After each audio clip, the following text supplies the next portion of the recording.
So now I've got the great pleasure of introducing Dr. Pooky Knightsmith, who is Director of the Children, Young People and Schools Programme in the Charlie Waller Memorial Trust. Thank you. Thank you. It's brilliant that so many of you have come back after the final coffee break. I think you should get some sort of prize for that. The prize is seeing me speak. So I have the job of trying to bring everything together. And one of the things I've been trying to do throughout the day is to take note of bits to kind of mention. So if it feels a little bit like I'm ad-libbing, it's because I'm ad-libbing. First of all, just to point out, we've been trending all day on Twitter, so please do keep tweeting. I'm at Pooky H, and you can follow the trust as well. Okay, so I will get on with it. So I'm hoping to kind of wrap things up, and I've got really only kind of 4 key things I'm going to try and get across, because it's been a day of huge amounts of information, and at this point in the day, I don't know, you must be knackered. I am, from hearing quite so much and so many ideas, so many things to try and take away, so I'm going to try and keep it simple. My first point is that we need to be critical consumers, and I will elaborate on each of these as we go through. The next one is one size does not fit all. This has been touched on already. If you like it, share it. I'll explain more about that later on. And then as teachers, as people working with young people, we should also be thinking about our even better if.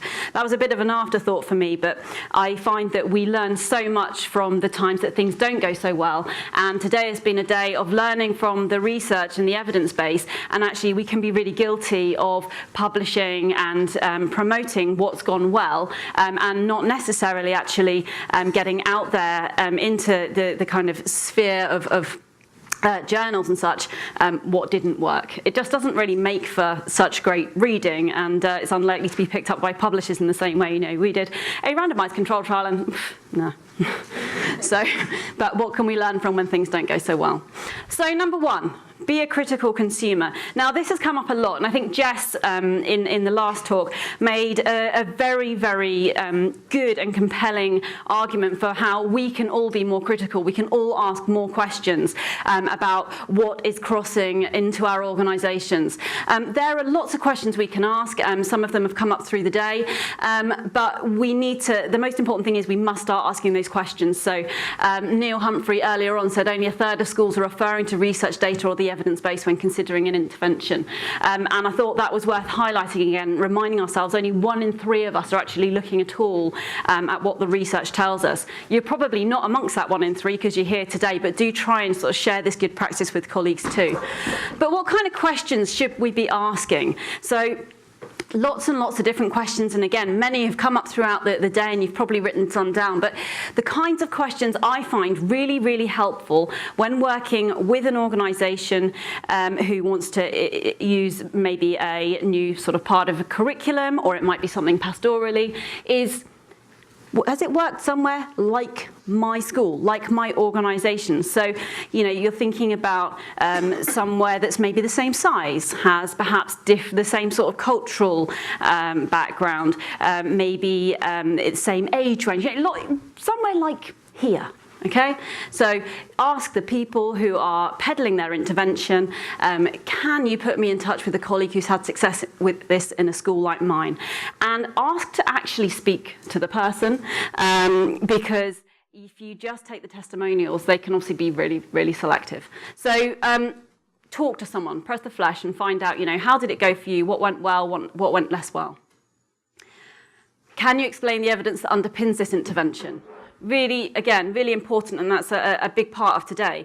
And although, as Jess said, and I'm also a huge advocate of the need to do kind of action research and really, you know, us be developing things and not always waiting for the randomised control trial, because wonderful as they are, they can take many years and many millions of pounds. But at the same time, we shouldn't be using interventions with our young people that haven't got any evidence in underpinning them at all. But I think that's a point that's been made many times today. I thought this was a fantastic question. Shirley, who kicked us off to such a great start. It was only this morning. It feels like days ago now, doesn't it? So much has happened. But what have you changed as a result of evaluation? So as Shirley pointed out in her talk back this morning, It's very easy to collect data and to kind of evaluate it to a certain extent, but where the real challenge comes is actually using that and doing something with it. So someone who is trying to encourage you to use an intervention in your organisation where they can say, well, actually, the feedback was this was the impact, this is what worked, and this is what didn't, and this is what we did as a result, that's fantastic. And again, when hearing Jess speak earlier, one of the things that really hit home was how they had worked directly with schools, and she said, well, what we came up with isn't what we would have come up with as a team of academic researchers. And so that felt like, okay, you've got something here that's going to fit better with schools than if perhaps we'd sat in a kind of glass tower and done it just as academics. What is the evidence of reliability and validity? So that was the question that Jess said that we should be asking. And again, these are questions that we can be scared as non-academics to ask sometimes. And it can feel inappropriate when presented with something by someone who has, years and years and years of experience in this, and you might feel it's not really my place to ask this, but it's their job to answer these questions. And if they can't answer these questions well, then that should be, raising questions for us about whether this is the appropriate intervention for us. Is this making sense so far? Okay. Okay, next we want to think about what are the costs. And we should think about costs both in the short term and the long term. So sometimes if you're buying into a curriculum or some form of support for your pupils, then there might be kind of setup costs. But sometimes there are longer term costs, things like licenses for users, or there might be having your data crunched by people, things like that. So thinking both, what does it cost now to set it up? What's it going to cost in the long term? But we shouldn't just be thinking about the money. We also need to think about our costs in terms of time. When we look at school budgets, as a chair of governors, I always used to, look at the annual figures, and it was always very, very clear that the most expensive thing in our school was our staff. That's great. So their time is money, as far as we're concerned. So an example of that was when Lord Layard was speaking earlier about the How to Thrive programme. He said it's not very expensive, and then he mentioned a few moments later there are 4 days of training before each school year. And actually thinking about in terms of the amount of time for our staff that's taking up, for me suddenly this becomes a much more expensive intervention. That doesn't mean it's a bad intervention, it doesn't mean it's not a good use of time. It's one I've been heavily involved with and developed one of the modules for, but I just think that it's really important thinking about both money and time when we're thinking about costs, essentially. And then again, this came up in Jess's talk. Do young people like this, and do staff like it? So again, fantastic if there's an intervention out there that's got a fabulous evidence base. Someone's done a randomized control trial that's got the most amazing statistical power. But if you're going to then bring it into your school or to your organisation, and the kids are going to go, oh God, well this is boring, or the staff are going to say, well how on earth do you expect me to deliver that? I don't feel like I don't feel qualified to do it, or I don't have time, or whatever it might be. So it needs to be something that your staff and your students feel comfortable with. Okay, I'm aware I talk very fast. Do let me know if I need to slow down. And then this is probably the thing I should have put first. Above all else, first, do no harm, the Hippocratic Oath. We need to be absolutely sure when we're introducing any form of mental health or wellbeing intervention into our school or our organisation that it is not going to do harm to the young people that we're trying to help. And this is an absolutely valid question, and we should be asking it. And we should be also, when we're looking at our impact, just checking in and making sure that that's the case. And this can be down to, very, very simple things like, for example, if you were going to use a series of lessons in PSHE about mental health, and they might have some case studies in them, you might look at whether those case studies looked very much like a pupil in the class, because that could be really uncomfortable for that pupil if it if it had the same name, or it very, very closely mirrored their situation at home. That might do harm for that pupil. Does that make sense? So even though it might not do harm for people generally, it could in your scenario. Okay. So ask lots of questions was the first one. So be a critical consumer. So in the same way we expect our pupils to be critical consumers online and offline, we need to do the same ourselves when we're looking at interventions. Next, one size does not fit all. Now this is really, really important. And it's something again that was mentioned earlier on. So we learned about the Guinness effect. And so remember the basic premise there was that a pint of Guinness in Dublin, lovely. But the further away you go from Dublin, the worse it tastes. And actually, it's just the same, or can be just the same, with interventions, the kind of things we're talking about putting in our schools here. And so when we're looking at an intervention, we don't only want to say, well, what's the evidence base here? But we want to think about, well, where did it come from and who developed it? And where has it worked? And is it likely to translate into my environment? Because it might be that, yeah, this works really well in Canada, but will it work really well in Bromley? Maybe, maybe not, but it's a question worth asking. And again, if it's been trialled with children of a very different age or a very different culture, then it might not translate so well. So thinking about that, the Guinness effect. However, if you are involved in a research study, you might find that you have to deliver something exactly as prescribed. And I would not ever suggest that you shouldn't get involved with research. It's a really, really fantastic opportunity. But where possible, if you get invited to be involved in research studies, then if you can get involved even earlier on and actually help to tailor the intervention in the early stages, then that's even better. But yeah, so one size doesn't necessarily fit all. So we need to think really carefully about whether we want to use an intervention straight off the shelf. The benefits of using something off the shelf, and particularly when we're thinking about the research background, is that if we don't use it exactly as it's been written, then obviously we invalidate some of that evidence base. So it's a real kind of, weighing up. Do we want to tailor this to meet the specific needs of our individuals, or do we want to, deliver it in its purest form so that we can be more sure that we would get similar results to what other people have had elsewhere? So I'm leaving you with more questions than answers, I'm afraid, but it's something you need to really think about. When we're thinking about that, so the kinds of questions we need to be thinking about, what are we trying to achieve?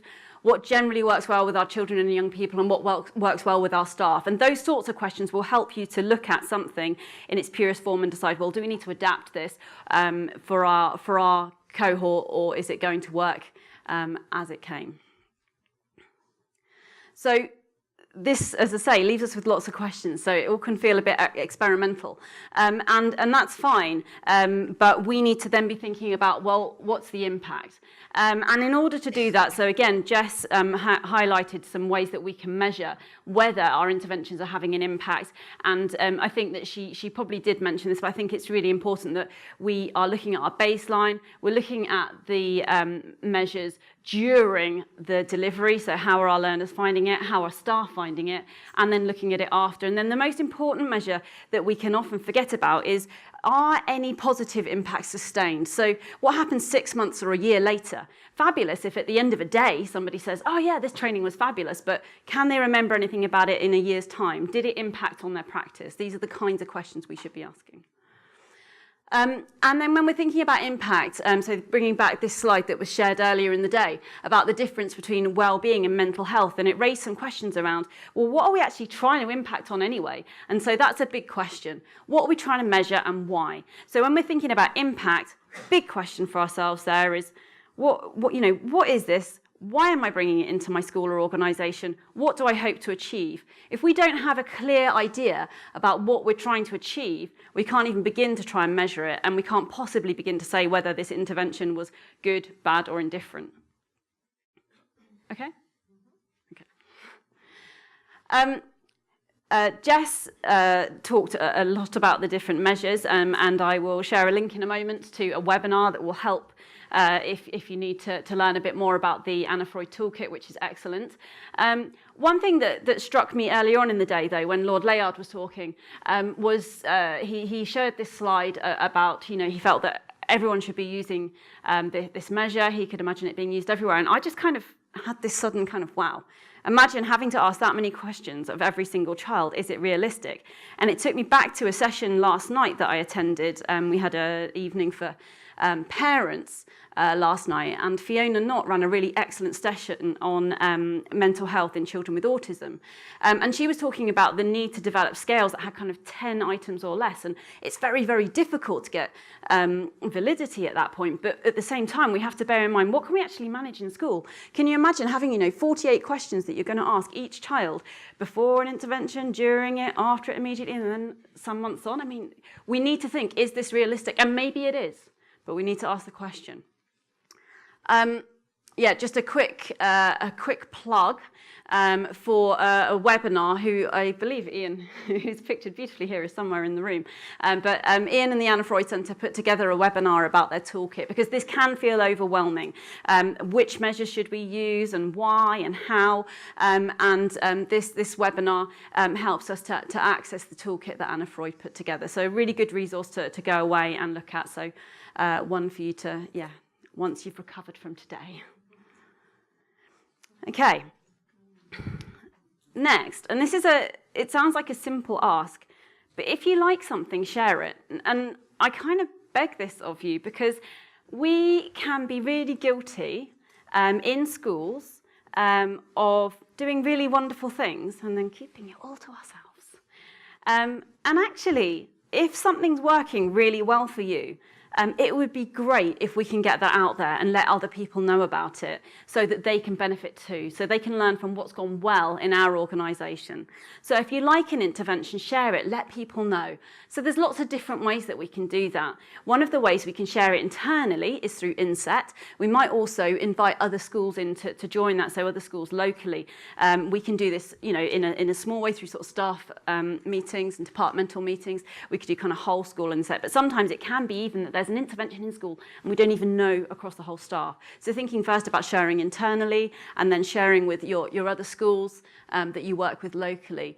You might even do something like apply to have a poster at a conference like this, or apply to present at an Optimus conference, for example. Social media is a big one. We have had a great day today on social media. So those of you who are on Twitter certainly will have seen lots and lots of sharing going on today. And this can be a really great and accessible way for people to share in a very informal way. So you might use things like blogging, Twitter, Instagram, whatever's your poison. But just actually, it's okay for us, even if we are not academics with many, many years of research, if we have done something and it's worked well, shout about it, share it on social media. And then we can think about, well, I might want to take the next step and actually share this even more widely, or share it in something that's going to get into every school. So we might think about writing for something like the TES or SecEd, for example. Now, people can feel daunted by this and think, well, I'm not a journalist or a writer. Actually, certainly both of these publications and many of the other kind of educational trade publications will very much welcome input from people who are working on the ground in schools, who are testing out stuff and finding it works. We've seen today from the huge proliferation of headlines around mental health in children and young people, this is a really hot topic. So if you're trying something and you're finding it works, then write about it and really do consider that, submitting to somewhere like here. The other thing you can do is get your pupil voice in there, and that can really add to it. And then you might want to take the next step. You might not be in a position to write for the more academic journals that are peer-reviewed, but something like SHEU, which is the School's Health Education Unit, is non-peer-reviewed, but does have a very, very big audience, and they take something that is somewhere between what you would see in TES and SecEd and then your more academic journals. So it's kind of a good next step, if that makes sense. So that's another place that you could consider sharing. Okay, then finally our even better if, because sometimes we try stuff and it doesn't work. That's life. That's just the way it is. Sometimes it doesn't work. And we can learn so much from what didn't work. And sometimes we are so busy moving on to the next thing or trying to forget about it because, maybe we've really kind of staked a bit of our reputation or put a lot of time and effort and money into something and feel really disappointed when it hasn't worked. But we can learn a lot from those moments. So we need to ask ourselves first, well, what went wrong, or rather, what didn't go quite as I hoped it would, and have a look at, are we deciding that this hasn't worked because we're measuring perhaps the wrong things, or, in what way has it not worked, really understanding what's gone wrong here. Then we can ask ourselves the question of, well, what could we do differently? What would I do differently next time? And we should be asking ourselves that even when things do go well, to be honest. We should always be saying, how could we make this even better? There's always the question about whether you're measuring the right things in the right way. This, again, you might be looking back at your tools. You might be thinking now, as you've learned throughout the day, about the different measures that you might use. And as Jess was talking about the validity of different measures, I'm sure some of you will have a bit of homework in your head of actually what we're using in school at the moment isn't really up to scratch, and I want to go and measure things in a different way. So that's always an important question. And then finally, if things haven't gone well, share them anyway. The biggest and bravest thing you can do when stuff doesn't work in school or doesn't, you try an intervention in your organisation and it doesn't work, is to kind of own it and share it. Because if you parcel up that mistake, you parcel up that failure, and you show it to other people, you stop them having to walk that path too. And when we're talking about children and young people's well-being and their mental health, it's so important that we do that. So I love, today we've shared so many positive things, the things that have worked, but I'd almost love to see, an equivalent of, well, what doesn't work too. It sounds really negative, but actually we learn so much from what doesn't work. It's not just me and my very negative thinking, but... Okay, so a very, very, very, very brief summary from me. And I hope that this will give you some practical actions to go away with. That was kind of the aim of the session before we go on to our final questions. But so summarising from what I've said, what you can do when you go home today. So first of all, if nothing else, do no harm. So remembering our Hippocratic Oath, anything we're bringing into our school and into our organisation, we need to be asking that question, is there any potential for this to do harm? Next, ask questions, be demanding, ask tons and tons and tons and tons of questions. Don't be afraid to. Don't think that you're not qualified to do so because the person who is selling you the intervention has done more research in this area, is more highly qualified than you. When you are the consumer, you need to be a critical consumer and you need to ask a lot of questions. Next one, sometimes you will need to tailor to fit. So you need to think about, what are the children in my school like? What are the staff like? How can we make this work for us? Ooh. Okay, and whatever we're doing, make sure we measure stuff. And I think that this is something we've said so many times today, but please have a think about the impact and be sure that you know what you're trying to measure and why. Share what works and also what doesn't. Now, before I say goodbye and we join for questions, I want to share, I just think it's really important that we step back a moment and remember why we're all doing this. So this quote always makes me a little bit teary. We hadn't seen him for years. Then one day he came to school with his wife and his baby daughter. He told us about his job and his friends and how much he'd come to love life. He turned to his wife and said, "This is Mrs. Lyle, the one I told you about who helped me want to live." She flung herself into my arms and whispered, "Thank you." I think it's just a sage reminder of why we do what we do. It's been a really, really long and fantastic day, and sometimes it can feel a bit overwhelming. And I think it's just important to step back and remember that what we're doing, these are people, not just data points that we're working with. Okay, hope it was helpful. I look forward to questions.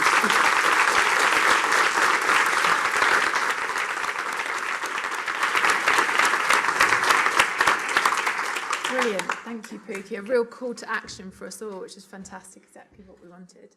We have time for a couple of specific questions for Pooky just before we start the panel discussion. Anyone got any questions for Pooky? Stunned silence.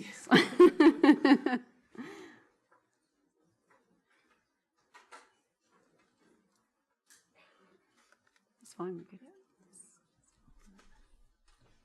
Hello. Today we've heard a lot about young people and teachers, and we haven't really heard a lot about parents. The young champions have mentioned how they didn't want to share their challenges with their parents because they didn't want their parents to worry. But what's the role of parents in all of this? How do we support parents as well? That's a really big question, and not necessarily one that I think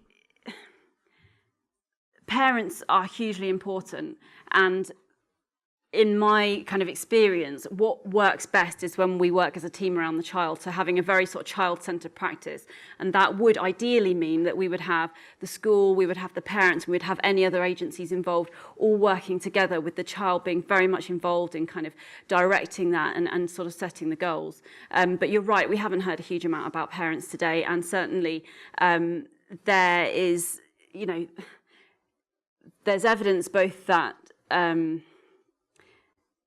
I'm trying to think the best way to essentially, I'm trying very hard not to say anything bad about parents, because sometimes what happens is that they become this kind of bogeyman. And actually, what we find is that when young people have got difficulties with their mental health, that their best outcomes are when they have supportive parents. And sometimes actually we need to work with parents in order to help them best support. Sometimes they feel lost and helpless and they don't know what to do. They might feel ashamed, they might feel guilty. And that, you know, so one thing that parents do need to know is that we're not going to judge them in the same way that we're not going to judge their child.